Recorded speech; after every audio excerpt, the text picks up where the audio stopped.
नमस्कार। जोशीमठ से जिस तरह की तस्वीरें आ रही हैं वो अपने आप में डर पैदा कर रही हैं। जिस तरह से भूदसाव हो रहा है, ठंड के इस समय में बहुत सारे लोगों को अपने घरों को छोड़ना पड़ा है और बड़े खतरे का इशारा कर रहा है। सरकार के स्तर पे, विपक्ष के स्तर पे बहुत सारी राजनीतिक और प्रशासनिक बातें इसमें ज़रूर हो रही हैं, लेकिन वास्तव में ये किस तरह का संकेत है, हिमालय में किस तरह के बदलाव का संकेत है? क्या कोई बड़ी चुनौती, क्या कोई बड़ी आपदा तो नहीं एक तरह से हमें अलर्ट कर रही है, दस्तक तो नहीं देने वाली, हमें संभलने की ज़रूरत तो नहीं है? भूगर्भवेत्ता इसको किस तरह से देख रहे हैं? इसी को समझने के लिए आज हम प्रोफेसर एमपीएस बिष्ट साहब के साथ बैठे हैं, उनसे समझने की कोशिश करेंगे। वो देश के, प्रदेश के जाने माने जियोलॉजिस्ट हैं, भूगर्भवेत्ता हैं और वर्तमान में उत्तराखंड अंतरिक्ष उपयोग केंद्र यानी यूसैक के डायरेक्टर हैं, निदेशक हैं। प्रोफेसर बिष्ट साहब, आपका स्वागत है चर्चा में। ये बड़ी चुनौती वाली तस्वीरें वहाँ से दिखाई दे रही हैं, आपने देखा होगा। हालांकि जोशीमठ से भूदसाव, भूस्खलन की बात नई नहीं है, ये चिंता नई नहीं है। 1970 के दशक में भी इस तरह की चीज़ें देखने को मिली, उसके बाद भी रह करके चीज़ें आती रही, लेकिन इस बार जो तस्वीरें आ रही हैं वो बहुत डराने वाली हैं। आपने जब ये तस्वीरें सबसे पहले देखी तो आपकी क्या प्रतिक्रिया आई? क्योंकि एक जियोलॉजिस्ट के नाते आप इसको किस तरह से देख रहे हैं, किस तरह के संकेत यहाँ से आप पकड़ रहे हैं? देखिए, सर्वप्रथम मैं आपका धन्यवाद दूंगा कि आप अपने इस चैनल के माध्यम से मुझे आप अपने आम जन के बीच में लाने की कोशिश किया। और मेरी ये हार्दिक तमन्ना भी थी कि मैं अपने इस विज्ञान को, इस ज्ञान को आपके माध्यम से आम जन तक कैसे पहुंचाऊं। चूँकि आप जैसे जानते हैं, आपने खुद ही कहा है कि मैं 1985-86 ऑनवर्ड, तब से लेकर आज तक लगातार इस क्षेत्र का मैं कार्यरत हूँ। ख़ास तौर पे मेरा विषय भूस्खलन और भूविज्ञान ही रहा है। रिमोट सेंसिंग तो अब मैं चूँकि अब यहाँ डायरेक्टर हूँ तो स्पेस टेक्नोलॉजी का भी इस्तेमाल कर रहा हूँ इसमें। जब मेरे को ये पहली सूचना जोशीमठ से आई और आप जैसे पत्रकार लोगों ने भी मुझे सूचित किया, वहाँ पे मेरे बहुत, चूँकि मैं बचपन से उन लोगों से जुड़ा हूँ तो डे टू डे मुझसे टच में रहते हैं। तो उनकी पहली विडंबना थी कि सर हमारा क्या होगा। तो मैंने उनके जो पेरेंट्स भी थे उनको भी बोला, मैंने कहा देखो एक चीज़ है, ये मैं आज से नहीं 1985 से तुम्हें बोलता आ रहा हूँ कि बी अलर्ट। ये ऐसा हिमालय का एक ऐसा सेंसिटिव क्षेत्र है जो कि अन्यत्र बहुत कम दिखने को मिलता है। दो दृष्टिकोण से, एक तो ये हमारा भगवान यात्रा जो रूट है, हम लोग पहाड़ के लोग हैं, हमारा नरसिंह का देवता यहाँ पे बहुत महत्वपूर्ण विराजमान है। दूसरा, पूरे हिंदू जो हमारा सनातनी धर्म है उनका यहाँ पे ज्योतिषपीठ शंकराचार्य जी की गद्दी है। तीसरा, जो यहाँ पे बद्रीनाथ, भगवान बद्रीनाथ की यात्रा का बड़ा महत्वपूर्ण रूट है। चौथा, ये हमारा राष्ट्रीय जो स्ट्रेटेजिक इम्पोर्टेंस, सामरिक लिहाज से, सामरिक महत्वपूर्ण से ये बहुत ही संवेदनशील स्थान है। चाइना बॉर्डर पे हम लगे हुए इन चारों पांचों को देखते हुए मैं हमेशा से, जब से मैं इस क्षेत्र में काम करता रहा तब से लगातार इस बात को उठाता रहा कि यहाँ की सेंसिटिविटी को ध्यान में रखते हुए, यहाँ की इकोलॉजी को ध्यान में रखते हुए ही कोई भविष्य की प्रोग्राम, प्रोजेक्ट और इस तरह के कार्य किए जाने चाहिए। आपके पास हाइड्रो पावर बनाने के लिए बहुत जगह है, आपके पास और सारी चीज़ों के लिए बहुत जगह है, लेकिन यहाँ की जो विशेषताएं हैं उनको प्रिजर्व करना बहुत ज़रूरी है और उसके लिए हमें ज़रूरी है कि उसमें हम मानवीय हस्तक्षेप कम करें।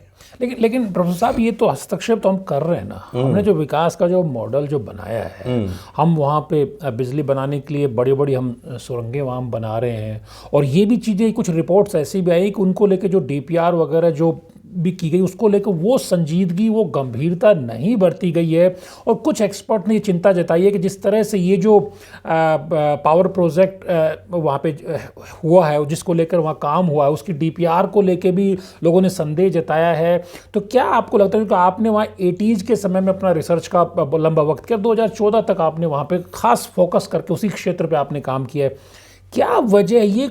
ये कोई सामान्य सी 4-5 साल में, 2-4 साल में जो होने वाली ये भूदसाव की, भूस्खलन की ही इतनी भर घटना है, या आपको लगता है कि बड़ा खतरा है, संभलना पड़ेगा, इसको इस तरह से इग्नोर करना बहुत सारे लोगों की जीवन को खतरे में डालना है?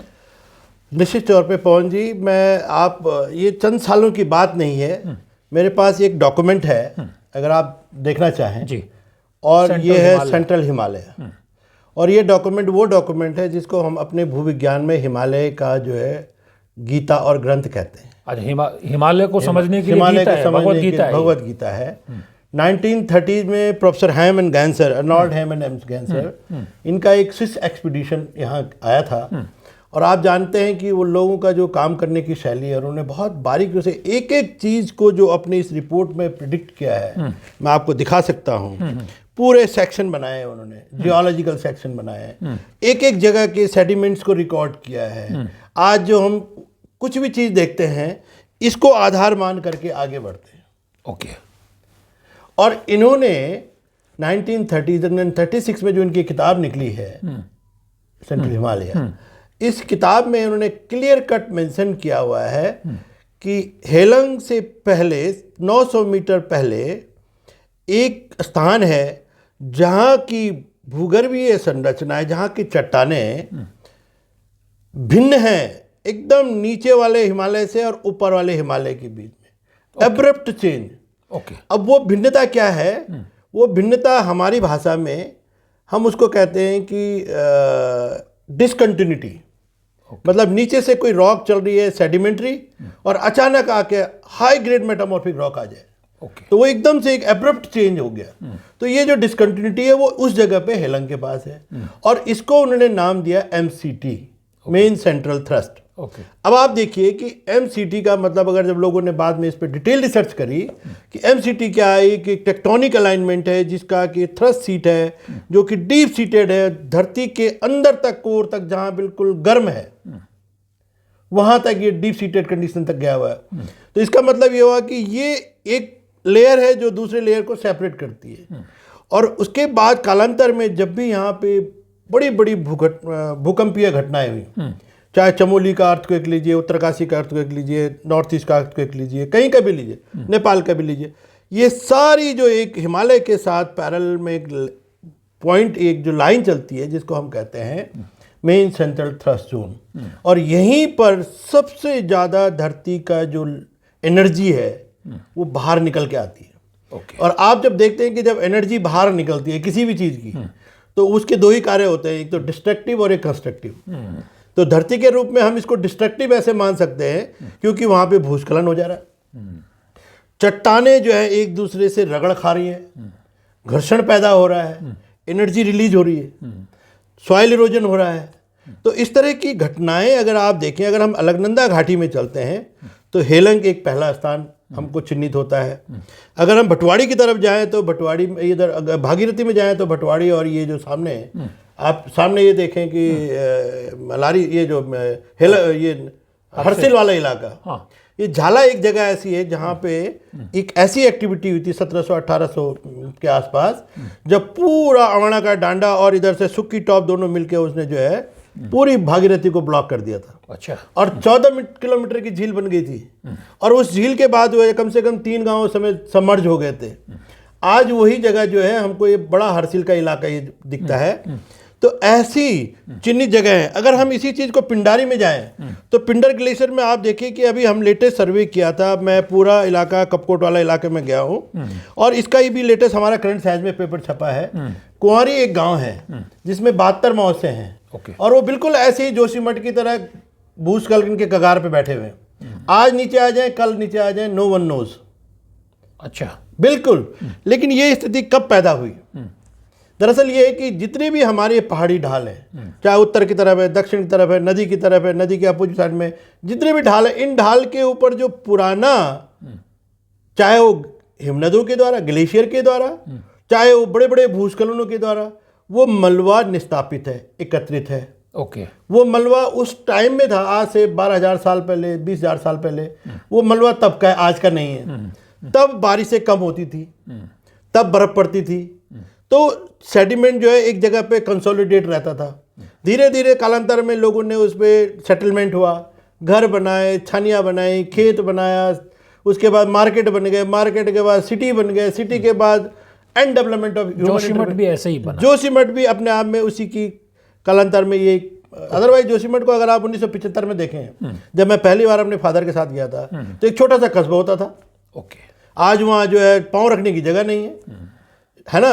और तब जो है हम बड़ा गांव में रहे थे, मैं बहुत छोटा था, 75 की बात है, और हल्का सा बादल लगा था और सीधे बर्फ पड़ी थी।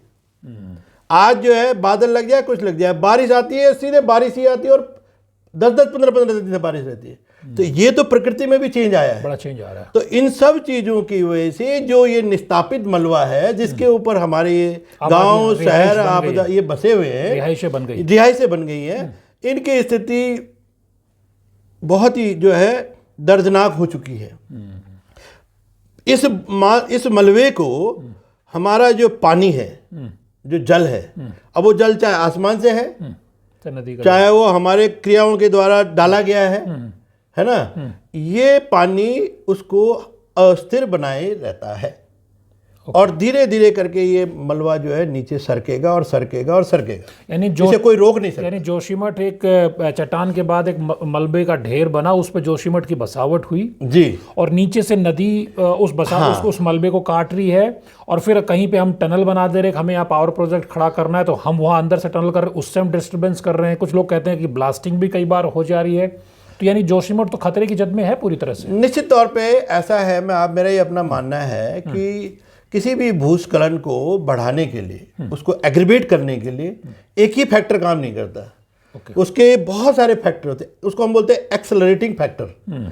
एक हो गया पानी, ग्राउंड वाटर, दूसरा रेन वाटर, तीसरा क्या कहते हैं उसके लिए भूकंप, जो आए दिन हमारे पास छोटे छोटे सेस्मिक ट्रिमोर, आप जानते हैं कि हमारा जो क्षेत्र है बहुत हाई सेस्मिक जोन में आता है, जोन 5 में, और जोशीमठ वगैरह ये सब उसी में आता है, और लगातार बड़े बड़े छोटे मोटे सब झटके वहाँ आते रहते हैं, तो वो उसको धरती को अस्थिर बनाया हुआ है। तीसरा जो हमारा क्लाइमेट है, वातावरण है, वातावरण में क्या हो रहा है कि जो हमारी रॉक है, जो हमारी चट्टानें हैं, ये धीरे धीरे करके सड़ती हैं। एक टाइम अंतराल के बाद ये इनका डिसइंटीग्रेशन होता है, डिकम्पोजिशन होता है। तो ये जो अपनी मजबूती लिए हुए उस मजबूती को धीरे धीरे छोड़ता है। अब आप देखिए कोई चट्टान है, उस चट्टान की जो ऊपरी सतह है वो धूप बारिश छांव लगातार टक्कर होने से ये सड़ रही है, ये कमजोर पड़ती जा रही है। इसको भूकंप ने भी हिला दिया, दरार और बढ़ गई, इसमें पानी घुस गया, इसमें दरार और बढ़ गई, इसके ऊपर एक लूज मलबा पड़ा हुआ था, उसकी स्थिति क्या होगी? स्वाभाविक है वो नीचे सरकेगा, क्योंकि गुरुत्वाकर्षण सबसे बड़ा इंपॉर्टेंट फैक्टर है। तो गुरुत्वाकर्षण के कारण ये सारा मलबा धीरे धीरे करके नीचे सरकता है, और सरकने के लिए जो उसको एक्सेलरेटिंग फैक्टर है वो मैंने आपको बता दिया, एंथ्रोपोजेनिक, रेनफॉल, टेक्टोनिक्स, है ना, एक्सटर्नल एंड इंटरनल फोर्सेस, और जो आपकी डे टू डे की जो क्रियाकलाप है, ये सारी चीज़ें इसमें। लेकिन जैसे आपने खुद बताया जोशीमठ का महत्व हमारे लिए बहुत ज़्यादा है। वहाँ सिर्फ 25-30-40 हज़ार लोगों की आबादी भर नहीं है। वहाँ पे जिस तरह हमारा स्ट्रेटजिकली सामरिक लिहाज से हमारा आर्मी हो, आईटीबीपी, इनका एक बड़ा हमारा जो एक तरह से डिफेंस एपरेटस वहाँ पे काम करता है। रिलीजियसली आपने बताया कि हमारे लिए उसका क्या महत्व है। तो ये अब जो पूरा जो दिख रहा, लोग तो दहशत में है। अब जो आज जानकारी आई कि 21-22 परिवारों को वहाँ से इस जगह से रिलोकेट किया, दूसरी जगह उनको रखा, ये फौरी राहत के तौर पे। ये संकेत क्या दे रहा है? किस तरह हमें संभलना होगा? इसका रास्ता किस तरह से हमें निकालना होगा? जो जोशीमठ में जो भूदसाव की तस्वीर आज हम देख रहे हैं, ये क्या हमें इंडिकेट क्या कर रहा है कि किस तरह के स्टेप्स हमें लेने की ज़रूरत है? देखिए पवन जी, मेरा सबसे पहले ये मानना है कि हमारे जो पहाड़ों में बसागत का जो पैटर्न है, चाहे वो नदी के किनारे का हो, चाहे पहाड़ी ढाल का हो, चाहे पहाड़ के टॉप का हो, इसके लिए हमारा पूरे बृहत रूप से एक मानक बनना चाहिए।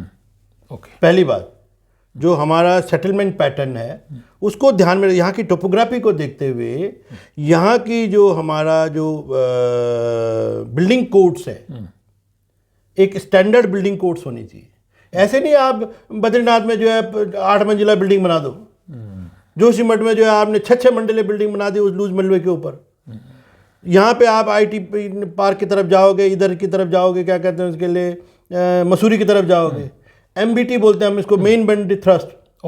और मेन बाउंड्री थ्रस्ट माने जो थ्रस्ट जो टेक्टोनिकली बहुत एक्टिव जोन है, खतरा यहाँ भी है ऑफ कोर्स। ऑलरेडी हाईकोर्ट के इसमें डायरेक्टिव्स आ रखी थी एक बार बीच में, क्या कृपया बताएं कि एमबीटी के दाएं और बाएं छोर में कितनी बिल्डिंग है सेंसिटिव और कितनी नहीं है। अब बताइए, कहीं ना कहीं किसी ने किसी को, जज साहब को किसी ने बताया होगा कि ये एमबीटी है, और एमबीटी के ऊपर तुमने जो है 11 मंजिल की मकान बना दिए। ओह, हाई राइज बिल्डिंग बनाए जा रहे हैं, सरकार परमिशन दे रही है, हम लोग बनाए जा रहे हैं। मेरा अपना ये मानना है कि कोई सा भी भवन निर्माण की जो प्रक्रिया है उसके मानकों को एक जो है एक स्टैंडर्डाइज करने की आवश्यकता है। पहली बात, चाहे वो पहाड़ों की नदियों किनारे बसागत कर रहे हैं लोग, हम मानक निकालते हैं कि नदी से 50 मीटर, 200 मीटर, 300 मीटर, नहीं। हमारी टोपोग्राफी ऐसी है कि हमको पर्टिकुलर जगह में जाके उसका स्पेसिफिक मानक तैयार करना पड़ेगा।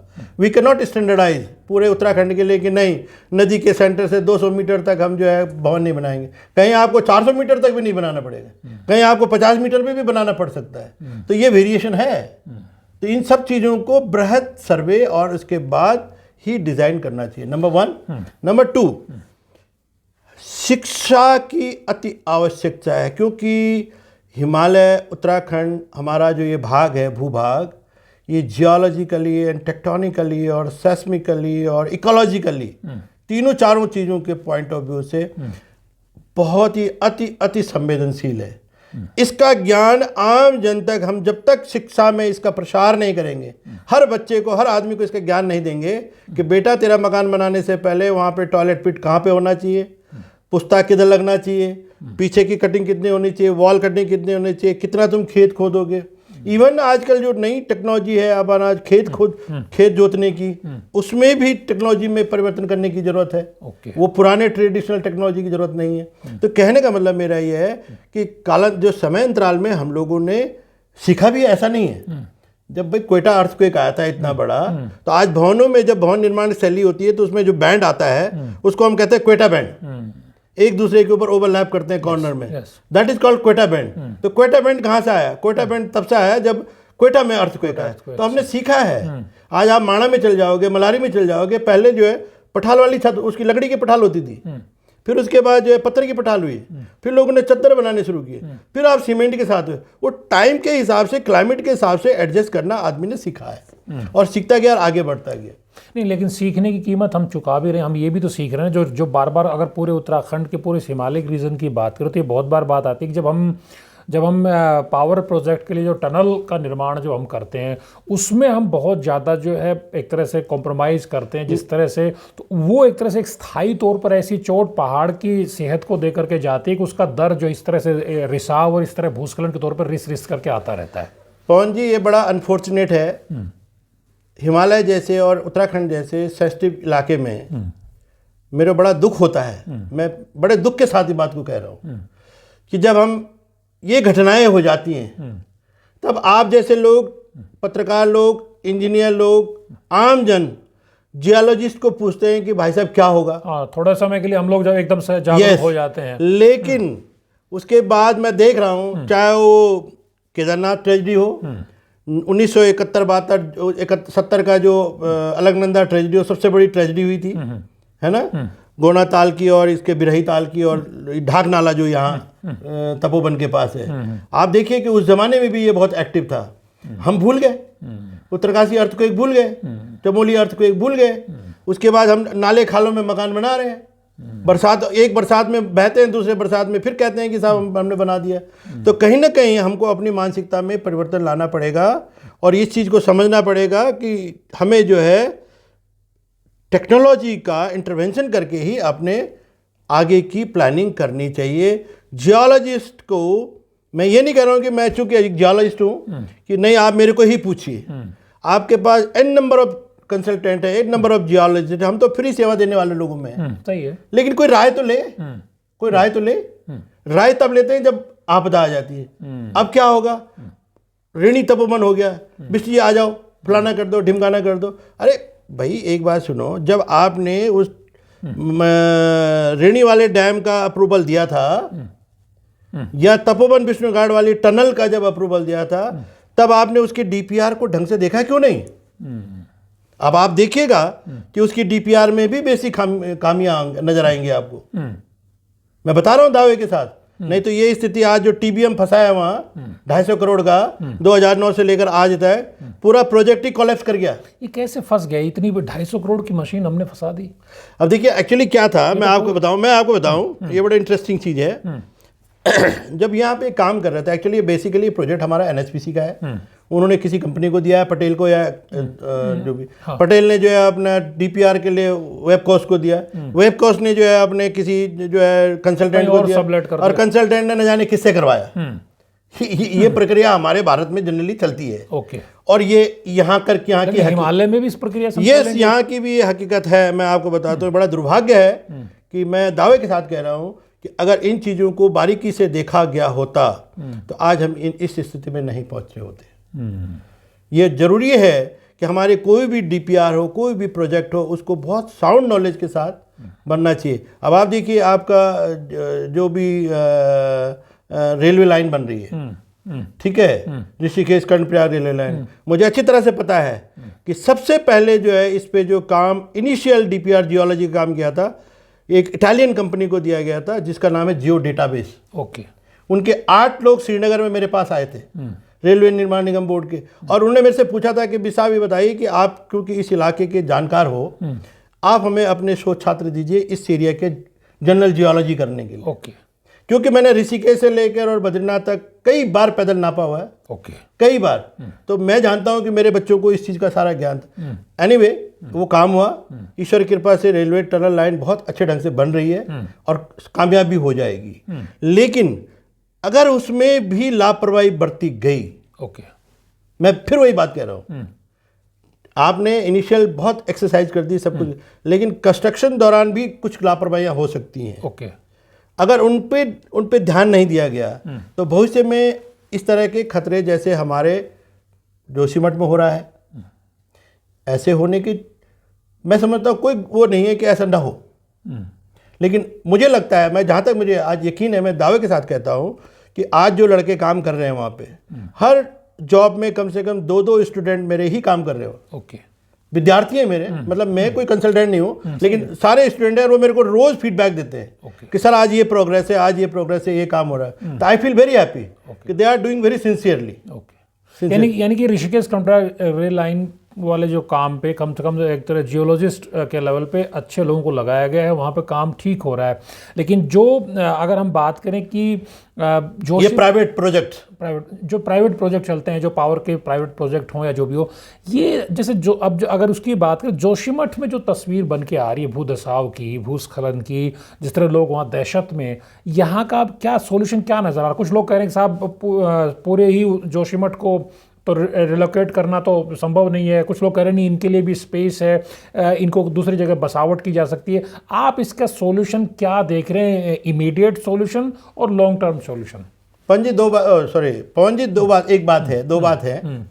आप ये बताओ कि अगर माना सपोज करो आप नहीं हटाते हो किसी को, तो आप कितनी बड़ी गलती कर रहे हो, खुद समझ लीजिए। हाँ, जो कुछ इंचेस वाली, जो सेंटीमीटर वाला जो भूदशा, भाई देखिए, कल मैं 24 घंटे की रिपोर्ट दिखा रहा हूँ आपको, मेरे पास रिकॉर्ड है। हाँ। परसों रात को, कल 2 बजे जो क्रैक था वो 1.5 सेंटीमीटर का था। आज सुबह जो 9 बजे आया वही क्रैक जो है 1.5 फीट का हो गया है। बताइए कितना तेज। What is the rate of movement now you can see. और उस क्रैक के अंदर जो पानी घुस रहा है उसका डाउन स्लोप में क्या इंपैक्ट होगा, नो वन नोज। नीचे जाके कितना मतलब खतरा पैदा नीचे के खेतों में, नीचे के मकानों को, नीचे के उनको क्या स्थिति करेगा, आप भी नहीं जानते, मैं भी नहीं जानता। ये तो भविष्य की गर्त में है। लेकिन अगर अलर्ट नहीं किया गया तो मुझे मालूम है कि जब विष्णुप्रयाग के पास ऑलरेडी सामने हाथी पर्वत से बड़े बड़े ब्लॉक हर साल टूट के आते हैं, अभी विंटर आने वाला है, फ्रॉस्ट एक्शन प्रक्रिया होगी, वो बड़े बड़े ब्लॉक दोबारा टूटेंगे। और ऑलरेडी वहाँ आप जाएंगे तो वहाँ विष्णुप्रयाग से लेकर मारवाड़ी के बीच में जो बड़े बड़े बोल्डर गिरे, इस भवन के बराबर बोल्डर गिरे हुए हैं, उन बोल्डर की स्थिति देखोगे। और उसके बाद सामने से जो पसीजता हुआ पानी निकलता हुआ देखोगे, और जितने भी पेड़ हैं, वो जितने बर्च के पेड़ हैं सारे के सारे यूँ टिल्टेड है। ठीक है, वो अपने आप में अपनी गाथा जोशीमठ की कह रहे हैं। एक अंधा भी समझ जाएगा कि ये पूरा जोशीमठ जो है धीरे धीरे करके नीचे सरक रहा है नीचे की तरफ। तो भैया ऐसा है, क्या आप किसी के घटना होने की इंतजार में बैठे हैं? क्या चाहते हैं आप?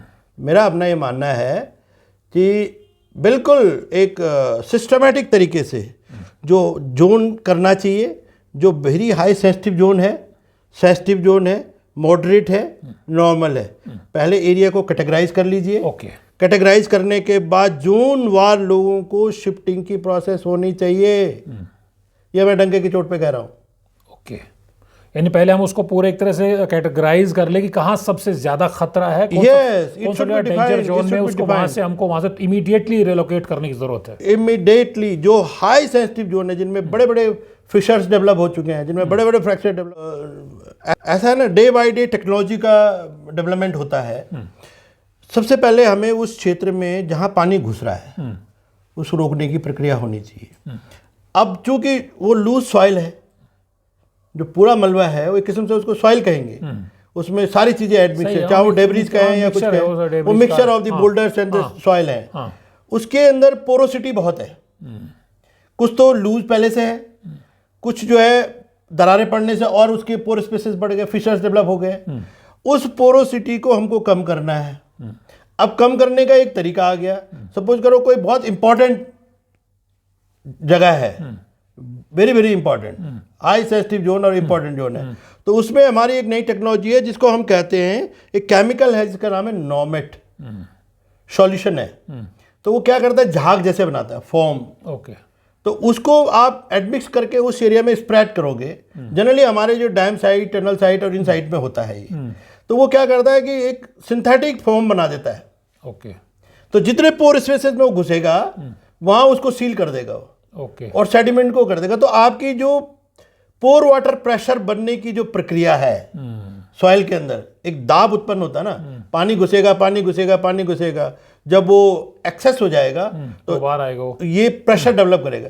प्रेशर डेवलप करेगा तो फाड़ के बाहर आएगा, स्प्रिंग के रूप में जैसे आ ही रहा है अभी, आपने देखा है चित्रों में, तस्वीरों में दिखा। तो ये जो फॉर्म है, ये इसमें एक्चुअली अलग अलग टाइप के सॉल्यूशन है। टेम्पर इसको हम बोलते हैं, 116 और 1125। ये केमिकल है बेसिकली। एक तो प्लास्टिक बनाता है, plastic material, synthetic plastic material, और दूसरा बनाता है फॉर्म बनाता है। तो ये सॉइल के अंदर पैकिंग का काम करता है। ये बहुत इंपॉर्टेंट केमिकल है, लेकिन वो इतने बड़े एरिया के लिए नहीं कर सकते आप। मैंने कहा ना कि जो बहुत इंपॉर्टेंट जो लोकेशंस हैं उनके लिए जो बहुत ही स्ट्रैटेजिक इंपॉर्टेंस की है, तो इमीडिएटली रिलीफ के लिए आपको तुरंत वहां पे उसको, ताकि उसमें पानी का दबाव उत्पन्न ना हो सके। दूसरी बात, आपको ये देखना पड़ेगा, क्योंकि जो आपकी टनल का अलाइनमेंट चल रहा है तपोवन विष्णुगाड़, मेरे को आज भी मालूम है कि वहां जो है टीबीएम मशीन फंसी पड़ी है। 250 करोड़ की टीबीएम मशीन जो है आपकी, जो है आपका फरसाड़ी और उसके बाद बीच में चोरमी के बीच में कहीं जाके फंसी है। चोरमी जो है वहां पे एडिट है। मैं आपको शायद दिखा चुका हूं कि चोरमी के अंदर से कितना माल निकला था जब टीबीएम कटिंग कर रही थी। हजारों हजार टन जो है ऐसे ही सब झाग और दलदल टाइप का ये मलबा निकला था, और उन्होंने बाद में उसको स्टील गर्डिल से सील कर दिया था। वो इतना फोर्स हुआ कि उस सील को भी तोड़ दिया उसने। तो दिस इज द रिकॉर्ड। ये आपके सामने बिल्कुल प्रत्यक्षम किम प्रमाणम है। हाँ, सही है, दिखाई दे रहा है, एक सामने दिख और रहा है। सबसे बड़ी बात यह है कि मैं तो एक बहुत अच्छी बात कहता हूं अपने विद्यार्थियों को और लोगों को भी, आम जन को भी कहता हूं। मैं ये बात आपके माध्यम से बताना चाहता हूं कि हमारे पूर्वजों ने कुछ जगहों के नाम बताए गए, और नाम विशेष रूप के नाम है। जैसे ढाक नाले के ऊपर आप लोग देखें, उस इलाके के लोग सब जानते होंगे, एक गांव है रेगड़ी, बहुत इंपॉर्टेंट। मैं कई जगह एग्जांपल देता हूं, और आप जितने भी लोग हैं रेगड़ी का पहाड़ में मतलब समझते हैं। रेगड़ी का मतलब होता है रवाड़। अरे भाई, जब सदियों पुराने हमारे दादा आदम के जमाने से लोगों ने उसका नाम रेगड़ी रखा है, जो खिसक रहा है वो रेगड़ी मतलब रवाड़, वो खसकने वाला है। तो why you are not considering as a geologist, as a scientist, as a engineer? That is the face or is the index of heart we call it. हमारे पूर्वज नेचुरल जियोलॉजिस्ट थे, वो समझ बिल्कुल। गांव के। आपको केदारनाथ को दलदल कहा है उन्होंने। अच्छा। केदारनाथ मतलब दलदल के नाथ। तो दलदल में क्यों इतना हैवी कंस्ट्रक्शन से बचना मतलब चाहिए। कई चीजें हैं। तो आपको इस भाषा को भी समझना होगा, ये हमारे पूर्वजों की भाषा को भी समझना जरूरी है। और तभी हम वहाँ के, आप अपने हर क्षेत्र में चल जाइए, है ना, चाहे आप क्या कहते हैं उसके लिए, बड़ा गांव है या मृग है या उधर के फरसाड़ी है या ऊपर का घोरसियों है या औली है। अब आप देखिए, औली जैसे मीडोज के ऊपर हमने नेचुरल मीडो को कट करके उसको स्क्रैप किया एक बार, और स्क्रैप करने के बाद उसके लिए हमने पैसेज बनाया। तो मानव हस्तक्षेप है ना। सही है। और आप देखिए कि नेक्स्ट ईयर जो उसने तबाही मचाई है नरसिंह नाले में, वो सबके सामने, लोगों के सामने रिकॉर्ड है। तो कहाँ हम क्या काम कर रहे हैं इसको भी समझना बहुत जरूरी है। लेकिन प्रकृति के साथ इंसान संतुलन कहाँ बिठा पा रहा है? हमारा सिस्टम तो अलाउ भी नहीं करता। सिस्टम तो कहता है प्लान करते रहिए, हैवी कंस्ट्रक्शन करते रहिए, दरअसल ये है tunnels ना, बनाते दरअसल रहिए। मैं आपको पवन जी एक चीज बताऊं कि सिस्टम में दो तरह के लोग हैं। एक तो जिनको काम करना है, इन किन प्रकार काम करना एट एनी कॉस्ट उनको करना है। और एक ये है कि जो उस क्षेत्र के साथ भावनात्मक रूप से जुड़े हुए हैं कि ऐसा हो जाएगा तो ऐसा नुकसान हो जाएगा, जो उसकी गहराई को जो समझते उसकी हैं। गहराई को समझते हैं। और pros and cons तीसरे समझते हैं। ऐसे भी लोग हैं कि यार काम कर लें, कुछ काम कर लें, कुछ फायदा हो जाए, हम नीचे खसक जाएं। ओके। ऐसे भी हैं, मैं इससे बिल्कुल इग्नोर नहीं करता। तो ऐसे भी लोग हैं। तो इस चक्कर में पूरा क्षेत्र जो है हमारा उत्तराखंड का, खाली यही नहीं, जोशीमठ ही नहीं, चाहे आप नैनीताल ले लीजिए, चाहे आप बद्रीनाथ ले लीजिए, श्रीनगर गढ़वाल ले लीजिए, 7 बार डूबा है, राजधानी दबा हुई है। उसके बाद उत्तरकाशी ले लीजिए, बड़ा हाट 1803 की अर्थक्वेक में वो टेढ़ा हो गया, ठीक है कि नहीं। और लिखा है मेरे पास उसमें ब्रिटिश आर्काइव में रखा हुआ है, एक पैरा लिखा हुआ है क्लियर कि उत्तरकाशी बड़ा हाट ऐसा लग रहा था कि बिल्कुल बिल्कुल मर्दानगी छाई हुई है। और सारा शहर जो है उसको बड़ा हाट बोलते थे उत्तरकाशी को, तबाह की कगार में था। That is during 1803 earthquake. तो इन सारी घटनाओं को भी जानते हुए हम लोगों के अंदर थोड़ा सेंसिटिविटी की कमी है, मैं ये मानता हूँ। और यही है किसी न किसी बहाने कभी ये केदारनाथ में जिस तरह चोराबाड़ी की घटना के बाद जो तबाही आई, जो अब हम जोशीमठ में देख रहे हैं, जो ये भूधसाव दिख रहा है, यानी एक बड़े खतरे का इशारा प्रकृति पहले करती है और फिर भी अगर हम नहीं संभलते हैं तो उसके बाद बड़ी हमें एक तरह से मानव त्रासदी का एक तरह से सामना करना पड़ता है। पवन जी बहुत सही कहा आपने कि प्रकृति इशारा करती है। मैं एक इसका उदाहरण ऐसे देता हूँ कि जब आप शुरू में स्कूटर चलाते हैं ना, आम आदमी को बता रहा हूँ मैं, तो कभी जो है डगमगाती है स्कूटी, कभी पत्थरों से लुढ़कड़ाती है, कभी जो है उसका तार टूटता है, कभी कुछ होता है। इसका मतलब कहीं ना कहीं आप उसको जो है नेग्लेक्ट कर रहे हो उसकी टेक्नोलॉजी को। अगर आप इन सिर्फ चीज़ों पे ध्यान देंगे, स्पीड पे कंट्रोल रखेंगे, तो आपको एक्सीडेंट होना कम है।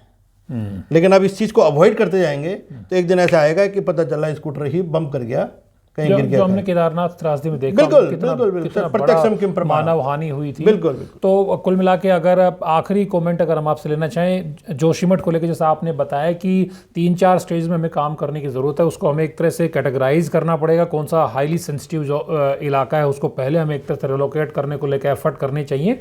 क्या आपको लगता है कि अभी क्योंकि ऊपर हिमालय है, ग्लेशियर है, और जिस तरह आपने बताया कि एक मलबा इकट्ठा हो जाता है, उस पर हम एक बड़ी रिहाइश हम बना दे रहे हैं, जो अभी हम जोशीमठ में देखने को आ रहा है। तो लास्ट कमेंट आप क्या कहेंगे, किस तरह जियोलॉजी के नज़रिए से, भूगर्भ विज्ञानी के नज़रिए से किस तरह कहेंगे कि सेंसिटिविटी सिस्टम के स्तर पर भी आए, गवर्नमेंट के स्तर पर और आम आदमी के स्तर पर? लास्ट कमेंट देखिए कि मतलब हम ये कहते हैं कि अगर कदम फूक फूक के रखा जाए तो आदमी के गिरने के चांसेस कम हैं।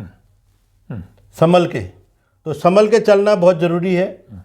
अब हमें ये देखना पड़ेगा कि हम पाँव रख कहाँ पे रहे हैं, पक्के में रख रहे हैं, कच्चे में रख रहे हैं, और अगर कच्चे में रख रहे हैं तो फिर हम उससे पहले व्यवस्था कर रहे हैं कि नहीं। तो किसी भी हैजार्ड के नज़दीक जाने से पहले उसके प्रिकॉशनरी मेजर्स, उसके रेमेडीज़ की ओर पहले ध्यान देना अति आवश्यक है, तब हम उस पर आगे जाके काम करें।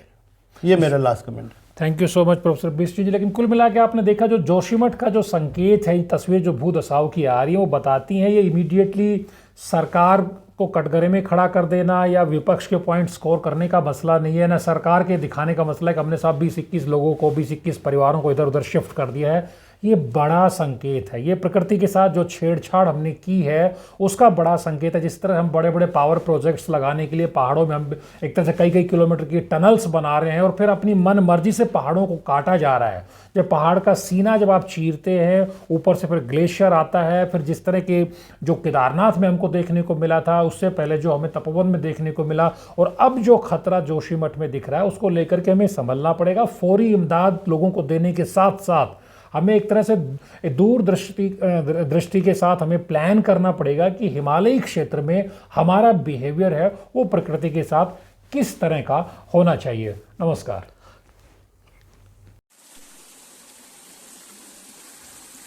दोस्तों ये देखिए जोशीमठ,